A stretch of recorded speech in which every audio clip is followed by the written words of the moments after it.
치유 세미나 21번째 오늘 마지막 시간을 여러분들과 함께 시작하겠습니다. 100가지를 알아서 한 사람을 구하는 것보다는 한 가지를 알아서 100사람을 구한다는 옛 선인들의 말씀을 마음에 새기며 이 길을 시작했고 끝까지 그렇게 살 것입니다. 인간이 과학적 산물이 아니듯이 인간사에서 과학만이 전부는 아닙니다. 현대사회는 과학이라는 미명 아래 과학적인 성분 분석에만 혈안이 되어 있습니다. 생물 자체가 신비체이기 때문에 과학으로 모든 것을 분석한다는 것은 불가능합니다. 그렇다고 과학을 무시하는 것은 절대로 아닙니다. 저는 과학은 하늘의 뜻을 설명하는 지식의 집중 표현이라고 생각합니다. 그러나 과학은 전체를 보는 것이 아니라 부분을 설명할 뿐입니다. 우리가 완전한 건강을 유지하기 위해서는 음식을 통한 섭생을 잘 해야 합니다. 성인병이란 성인이 되면 몸이 노화되어 각 기관에 이상이 생기는 현상을 얘기하고 있습니다. 그런데 현대에는 10대들이 성인병에 시달리고 있다는 것입니다. 미성년자가 성인병을 앓고 있는 것을 어떻게 우리가 설명할 수가 있을까요? 세계보건기구 WHO에서 성인병은 생활습관병이라고 이름을 바꿔서 불렀습니다. 이는 우리가 만든 환경오염과 우리가 먹은 음식물 때문입니다. 환경오염은 심각해져가고 올바른 식이요법보다는 편리한 방법의 섭생을 택하다 보니 몸은 쉽게 노화되고 질병만 많아지고 있습니다. 완전한 건강을 위해 종합 처방은 없을까? 결론은 무엇보다 입을 통제하지 않고는 완전한 건강은 불가능하다고 생각을 하게 됩니다. 입을 관리한다고 하면 두 가지 의미가 있습니다. 첫째, 입에서 나오는 것에 대한 통제입니다. 예수님께서도 입으로 들어가는 것이 아니라 입에서 나오는 것이 더 나쁘다고 하셨습니다. 우리는 우리 입에서 나오는 말로서 우리의 운명은 물론 건강도 좌우됩니다. 둘째로 입으로 들어가는 음식에 대한 관리입니다. 날마다 먹는 음식을 편리 위주로 소홀히 하고서 건강을 원하는 것은 잘못된 욕망입니다.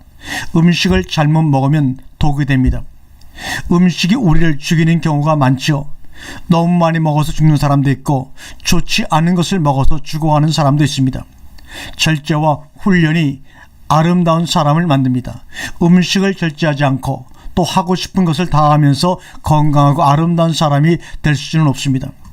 우리가 보도에 의하면 담배 한 개비가 12분의 생명을 단축시키고 인스턴트 음료수 한 잔이 9초의 생명을 단축시킨다고 합니다. 생명을 단축시키는 것보다 더 무서운 것은 병든 몸으로 불쌍히 살아가야만 하는 것이라고 생각합니다. 또한 음식물은 우리에게 칼로리만 공급해 주는 것은 아닙니다. 인간은 음식을 통해 자연의 힘을 전해받습니다. 그래서 음식은 인간과 자연을 연결시켜주는 촉매 역할을 합니다. 즉 인간은 음식을 통해 칼로리를 얻는 것보다 자연의 힘인 생기를 얻는 것이 더 중요합니다. 지금 우리들 음식이 잘못되었다면 가장 좋은 식이요법은 무엇이며 우리 몸에 가장 필요한 음식은 무엇일까를 생각해 보아야 합니다. 본인은 정통적인 우리 조상들의 생활 풍습 중에서 발효 음식에 대단한 관심을 가지고 지금까지 오고 있습니다. 특별히 우리나라의 정통 된장에 대한 발효와 그 안에 있는 유산균에 대한 관심을 가지고 지금까지도 연구를 계속해서 해오고 있습니다. 혹시나 여기에 대해서 관심을 가지신 분은 제 블로그를 참조해 보시면 되겠습니다. 잘 살펴보면 우리 조상들처럼 음식의 지혜를 가진 민족은 없습니다. 우리 조상들은 유독 발효식품을 활용하여 생활하였습니다. 우리 몸에 가장 필요한 것이 효소이고 현대인들에게 가장 결핍된 것이 효소라는 점을 인식할 때 우리 조상들이 그저 자랑스럽기만 합니다. 건강은 이론보다는 실천이기 때문에 생활에서 얻어야 한다는 것을 명심해야 합니다. 그런 의미에서 치유와 건강을 위한 실천 방안을 한번 마지막으로 정리하겠습니다. 첫째, 인간의 자연화 운동입니다. 인간들이 너무나 가공되어 가고 있습니다. 심하게 말해 가공화되어 가고 있다고 말할 수가 있습니다.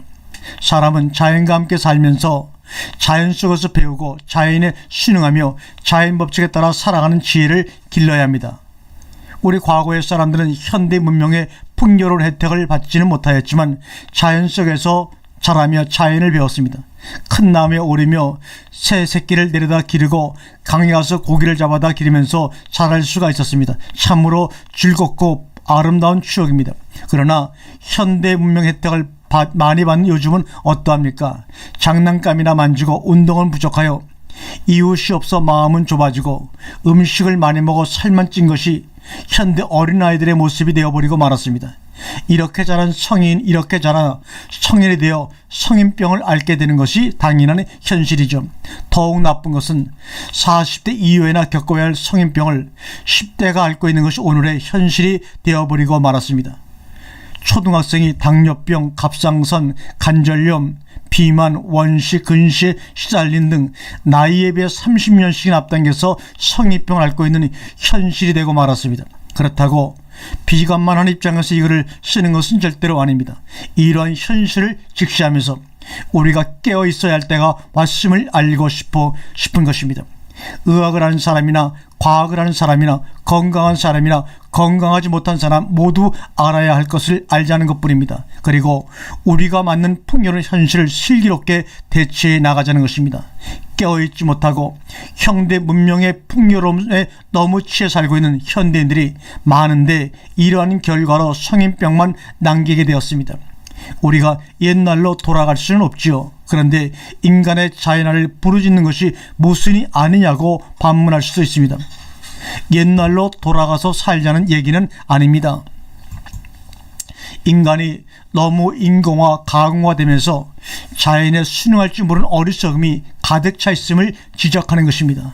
건강 문제만이 아니고 세상 돌아가는 모든 면에서 자연의 순리를 따르지 않음으로써 오는 부작용이 날이 갈수록 많아지고 있습니다.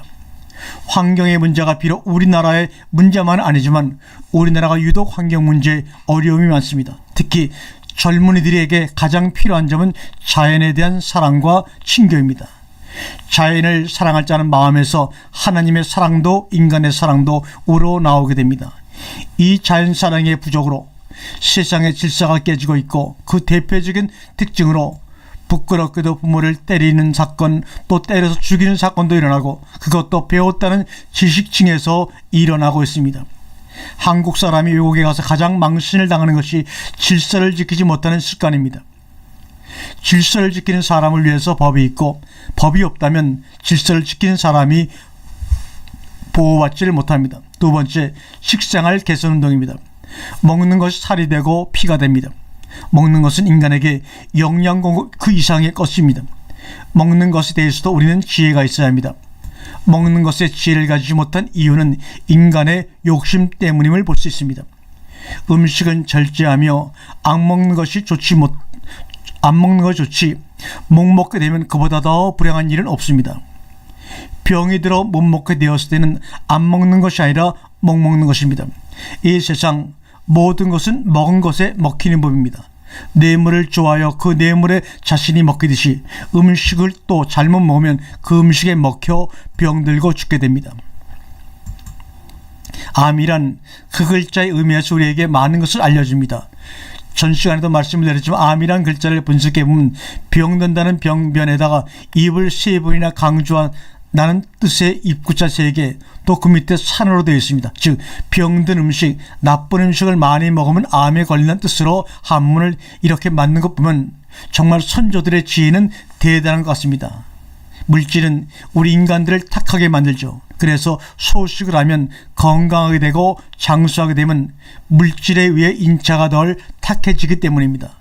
단식이 간혹 좋은 것도 역시 같은 논리에서 찾을 수가 있습니다.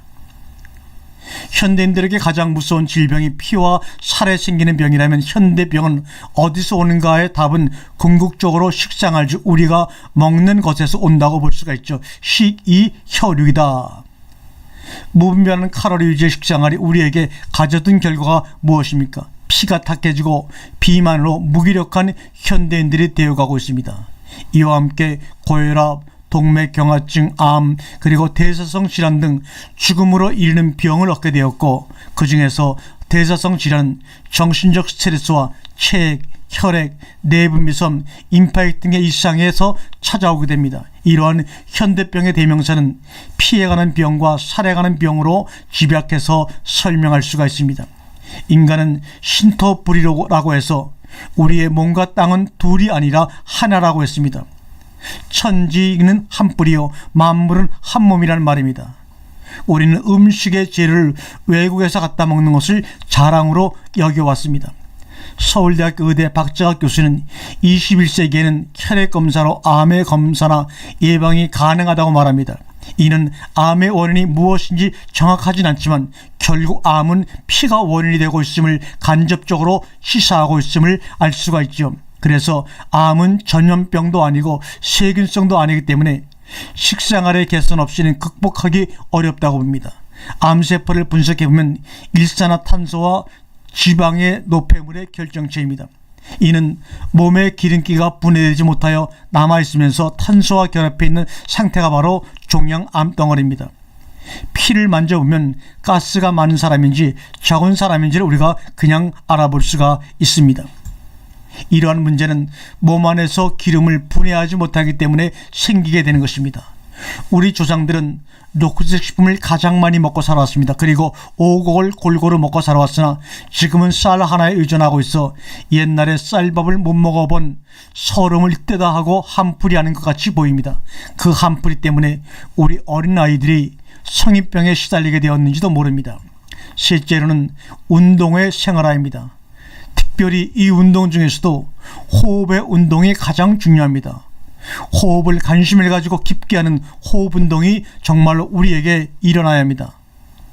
현대인들은 호흡 운동을 비롯해서 많은 운동이 절대적으로 부족한 가운데 살아가고 있습니다. 그렇게 동네마다 헬스장이 넘쳐나게 많이 생기는데도 불구하고 운동이 절대로 부족하다는 것은 무엇을 의미하고 있는지요? 우리 몸은 운동을 해주지 않으면 건강해질 필요를 느끼지 않게 됩니다. 특히 뼈는 운동을 하지 않으면 골다공증이라고 하여 뼛속에 영양이 채워져 있지 않고 마치 겨울철에 무가 바람이 있는 것처럼 작은 구멍이 많이 생기게 되어 조금만 다쳐도 부서지게 됩니다. 건강해지는 운동과 치료를 위한 운동은 기를 이용한 운동입니다. 우리는 건강하지 못하면 건강해지려고 기를 쓰고 건강해지면 언제 그랬냐는 둥 잊어버리고 또 함부로 살아갑니다. 또 건강이 나빠지면 허겁지겁 모든 방법을 강구하는 버릇이 있습니다. 그러나 건강을 위해서는 매일매일 조금씩이라도 꾸준히 운동을 해야 합니다. 중국인들의 지론에 의하면 오늘 할 수 있는 운동은 내일도 할 수 있고 모레도 할 수 있습니다. 따라서 오늘 할 수 있는 운동을 매일 하게 되면 60이 되어도 70이 되어도 할 수 있다는 것입니다. 우리도 이러한 대를 잇는 전통을 배워야 합니다. 넷째로 사랑의 실천입니다. 사랑의 실천은 하늘의 뜻을 인간에게 행하는 최고의 가치입니다. 그래서 경천 애인이 우리 인간 최고의 경지라고 할 수가 있습니다. 하나님을 경외하고 사람을 사랑하는 것입니다. 하늘을 공경할 줄 아는 사람은 사람을 사랑할 줄 알며 사람을 사랑하는 것보다 더 큰 미덕은 없습니다. 이 세상 모든 것을 사랑하는 사람은 그 사람 자신이 먼저 행복해지는 것입니다.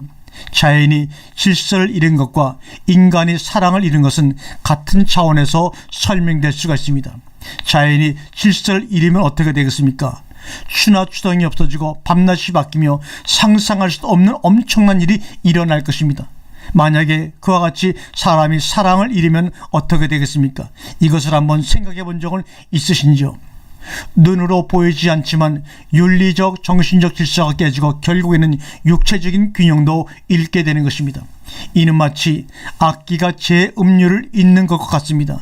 악기가 제 음률을 잃으면 틀린 소리가 나오고 곡기를 알아들을 수 없듯이 사람이 인간의 행동도 마찬가지입니다. 듣기 거북한 말과 보기 흉한 행동만 하게 됩니다. 유명한 심리학자 알프레드 아둘러는 인간의 모든 실패들은 사랑이 결핍된 결과이라고 말하고 있습니다. 지그문트 프로이드는 정신적 정서적 건강에 가장 중요한 것은 일하며 사랑하는 것이라고 말했습니다. 그래서 과거에 개척교회를 할 때 이렇게 교회를 표현했습니다. 우리는 사랑하며 나가서 봉사하자, 이렇게 표를 정한 적이 있습니다. 사랑의 능력이 낮은 사람들은 주기적으로 병에 걸리는 비율이 10배나 높고 심리적으로 병에 걸리는 비율이 5배 정도 높다는 보고가 나와 있습니다. 이것뿐만 아니라 수많은 시인이 외치고 수많은 철학자들 그리고 모든 종교들이 강조하는 궁극적인 지혜와 진리도 바로 사랑인 것입니다. 그런데도 왜 사람들은 사랑에 굶주리고 또 가정은 파괴되고 사회가 온통 아름답지 못한 모습들로 난무할까? 많은 환자들을 만나보았습니다. 수양관에서 6년 동안 원장으로 있으면서 찾아오는 많은 사람들과 대화도 나누었습니다. 부부간의 사랑이 없는 삶의 결과 병으로 돌아오는 경우를 수없이 많이 확인하였습니다. 모든 부부들이 사랑의 결핍으로 병을 얻었다는 것은 아니지만 사랑의 결핍으로 병을 얻은 경우도 있고, 반면에 사랑이 충만하고 그것이 진심으로 전달될 때 무한한 치유의 힘이 되어 그 병들을 고치고 수양관을 떠나는 것을 내 눈으로 많이 확인하고 증거를 가졌습니다. 만나 치유 공동체는 스스로 건강을 찾고 또 행복을 찾아가는 여정에서 자신과의 만남을 주선하고자 노력하고 있었습니다. 인간에게 가장 중요한 것은 섭리를 찾아 살아가는 것이고 자연에 순응하는 것입니다. 여기에 진정한 가치와 행복이 있습니다. 자연의 힘은 질서이며 인간의 힘은 사랑입니다. 진정으로 여러분이 건강해지고 싶으면 깊은 자신과의 만남 속에서 몸의 영에 순응해야 합니다. 건강해지면 병은 있을 수도 없고 또 있는 병도 없어지게 되는 것입니다. 병이 있어 건강하지 못한 것이 아니라 건강하지 못하기 때문에 병이 있을 뿐입니다.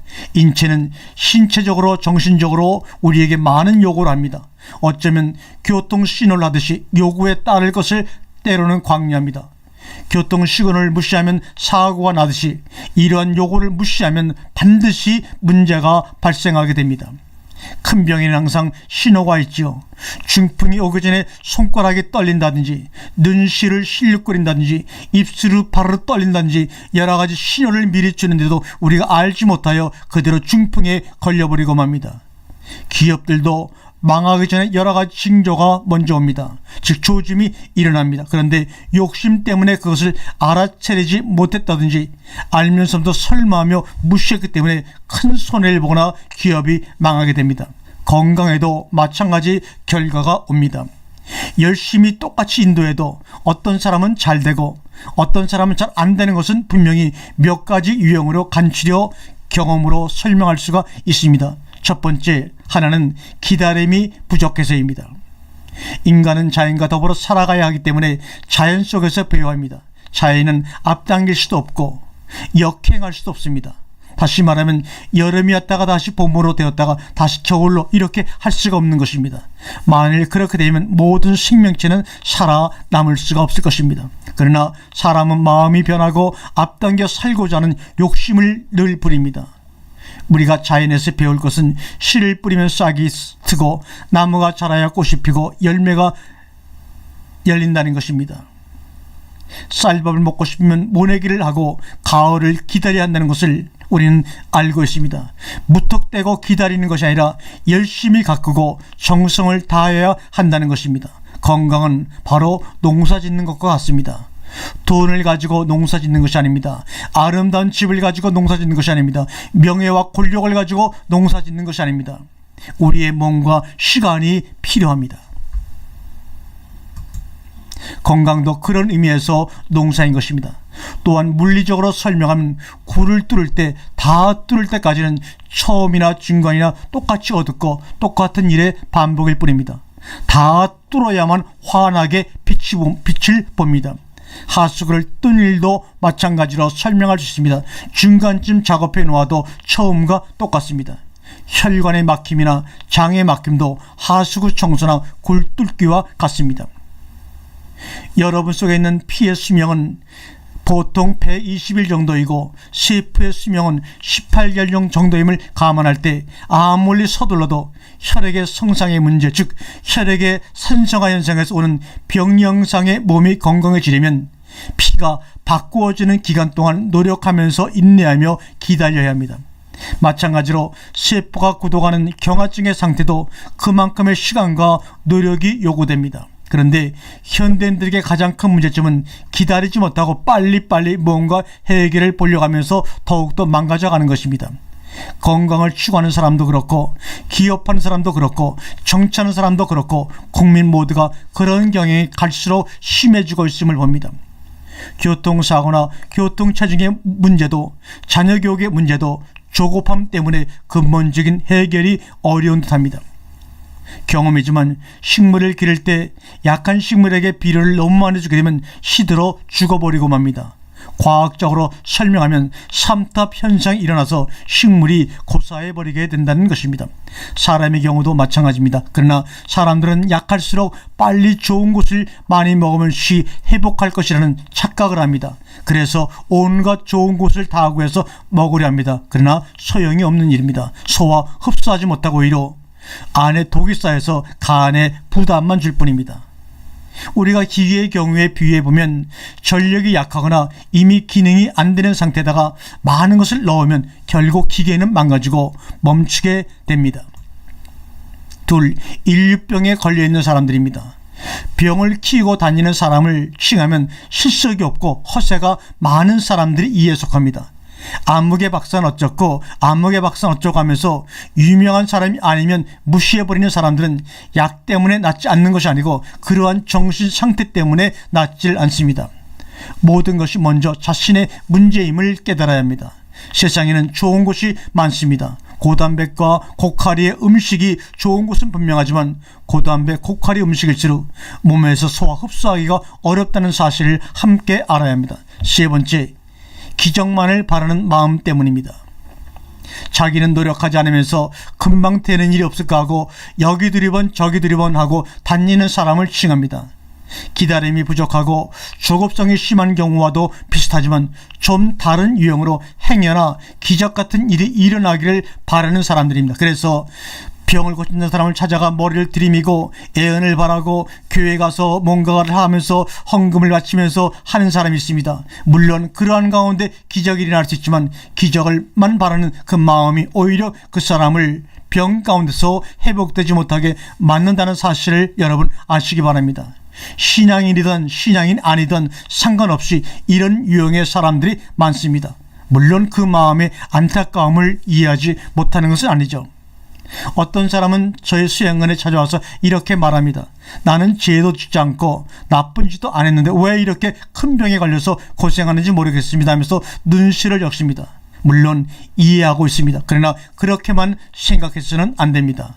모든 일의 고통은 항상 그 의미가 있음을 깨달아야 합니다. 그리고 그것을 통해 더 높은 차원으로 우리의 삶을 승화시켜 나가야 합니다. 자기 자신을 죽여야만 거듭날 수가 있습니다. 자신을 죽이지 않고 거듭나기를 바라는 사람들이 너무나 많이 있기에 회복이 안 되고 치료가 안 되는 것입니다. 어려움을 겪지 않고는 자신을 죽이기가 어렵고 그래서 거듭나기가 어렵고 치유되기가 어려운 것입니다. 이 세상에는 여러분과 함께하지 않는 기적은 없습니다.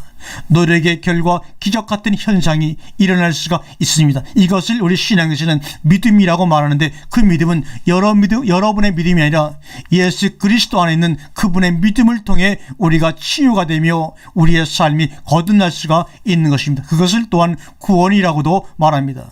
고통은 인생을 더 높은 차원으로 승화시키는 계기가 됩니다. 그래서 고통은 신비라고 저는 확신하며 감사하고 있습니다.